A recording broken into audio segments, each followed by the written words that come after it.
You gonna say hi to the vlog? You gonna say hi to everyone? Good afternoon, everybody. Welcome back to another video.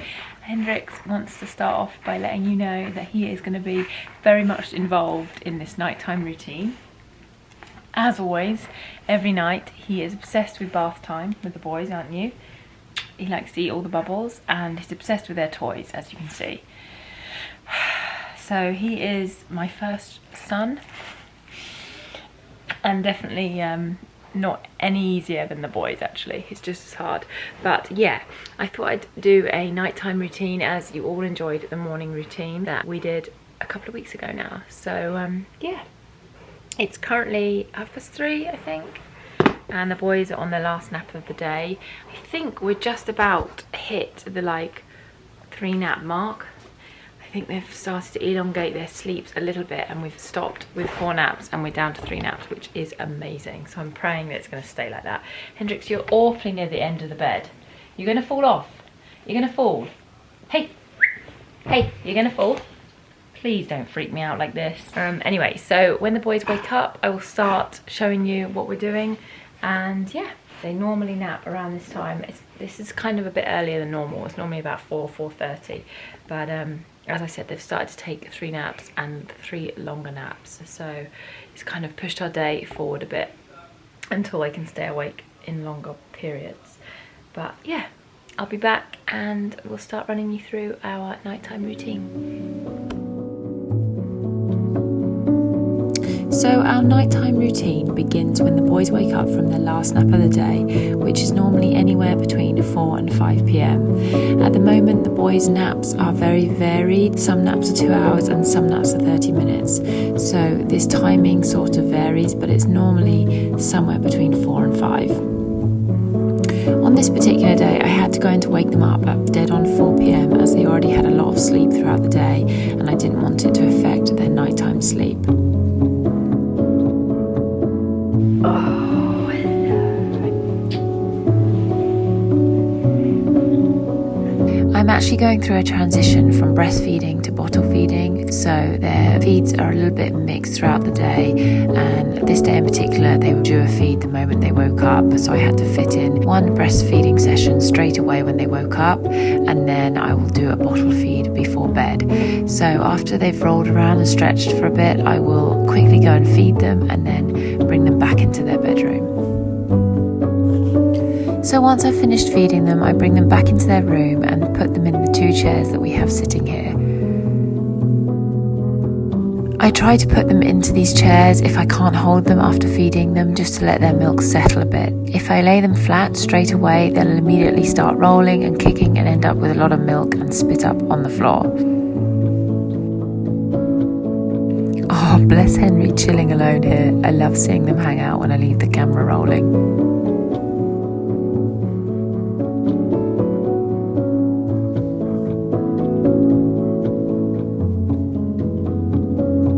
So providing they're in an okay mood, which normally straight after feeding they are, I let them hang out and play for a bit.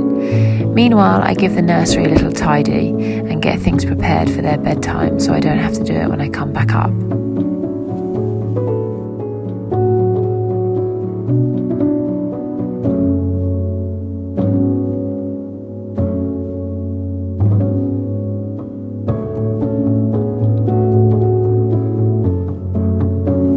For the final stretch of the evening, I bring them downstairs to play on their playmat. This is still a bit of a witching hour for my boys, and I always feel like I'm juggling one baby and then the other at this time. They are currently at the phase where they can both roll from back to belly, and Henry has just about mastered belly to back, but neither finds it that easy, and their patience runs thin and very quickly. They get frustrated easily, as you can probably see shortly, and they just want all the attention. Yes, I am exhausted, but I do try and give them all my attention for these last 2 hours or so that they're awake. 5 p.m. is also Hendrix's wild hour. It's typical, isn't it? I try not to get angry with him. I know he's still learning and he doesn't really understand what's going on with these babies. All he wants to do is lick them and trample near them, and I'm trying to be patient and teach him so that he understands what's okay and what isn't, but it does make me anxious how close he gets to them. So some techniques I have for the boys, I'm saying techniques, but I don't really know if they are, but just some little tricks that I've learned along the way is during this time to try and occupy the less grumpy baby first. If I can find one that I can settle with either a toy or a pacifier, then I can hold the grumpier baby. If everything else fails, I do try the Disney Channel or I just scream for Alid. Unfortunately, Alid normally is working at this time and only just frees up about bath time, which is normally about 5:30, so I am mastering how to keep them both busy on my own. Fellow twin mamas, I'm sure you know my struggle here. So about 45 minutes before I want to get them to sleep, I do come upstairs and start a mini nighttime routine. First, I lay the boys down in their bedroom. They absolutely love these soft, silky blankets that we were gifted from a friend. So I always lay these out. I strip them down. Well, normally I strip them down naked, but today I'll save you from that and just keep them nappies on. But I strip them down and let them have a kick around. Please excuse Alid's legs. He was getting ready for the bath. We have tried all sorts of methods, but have really come to the conclusion that with twins, we really need both of us to do this bath with the two of them, at least until they can sit up alone and bath together and enjoy it and play in there. So now they'll go in the bath with Alid. I'm slightly envious of him getting to do this as they absolutely love it now and they have a good splash about, but he did say how much he enjoys it, so I let him have this time with the boys. I do get all day every day, so I at least allow him this one pleasure. I do know soon they'll love the bath and they'll be able to bath alone and have a good play around, so I'll leave him enjoy this while it lasts. So my method for bathing them is to alternate between the boys, so I'm not leaving one unattended for too long, or I just find they become frustrated and once one cries it sets the other off and then it just becomes a very stressful event. So on this night, I think it was Jack that went in the bath first. So when he came out, I quickly passed Henry to Alid and I sat with Jack, dried him off, gave him a little massage with oil and then put on a fresh diaper. By the time I've done all this, it's normally about time that Henry comes out of the bath and I leave Jack play with a toy or have his pacifier while I do the exact same routine with Henry.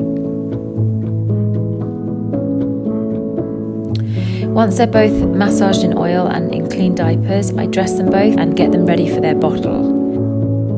Bath time has been a real learning curve for me. I always imagined this would be a really nice, calming, relaxing time that you spent with your baby, but honestly, I have to say it's been quite the opposite. Only now are they really just starting to come around and enjoy the bath.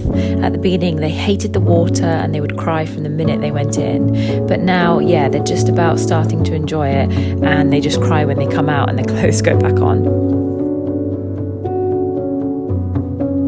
So, as I was saying earlier, I am currently in the process of transitioning the boys from breast milk to formula. We've been doing this for just over 2 weeks and I am starting to tackle some of these feeds alone without Alid, which I do here on this night. I always turn on the sound machine. We actually have the Hatch sound machine and it has a lot of different features, including some nighttime lullabies. So we always put the Twinkle Twinkle Little Star on at night and I believe they're starting to associate this with nighttime. I would also normally dim the light at this stage, but I just waited for the purpose of this video.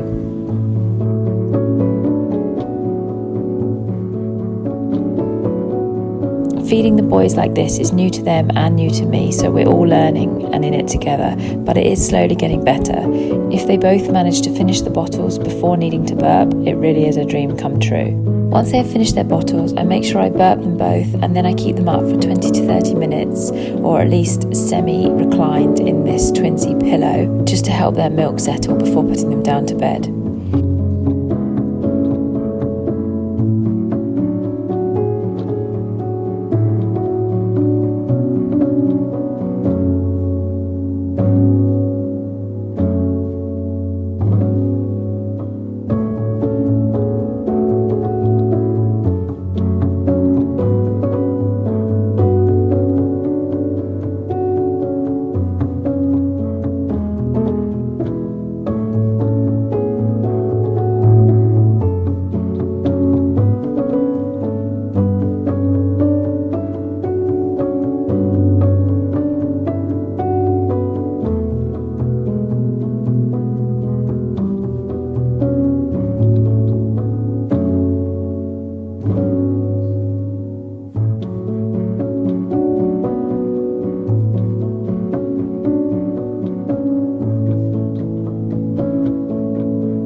During this time, I try to do some quiet play or I read to them, all while keeping the sound machine on low, playing their nighttime song and with the lights dimmed down. I really enjoy this time with the boys, especially on nights like this when they're in a really good mood. They enjoy the books and we have a little giggle before bed, and I'm really excited for them to grow up and enjoy this part of the night even more.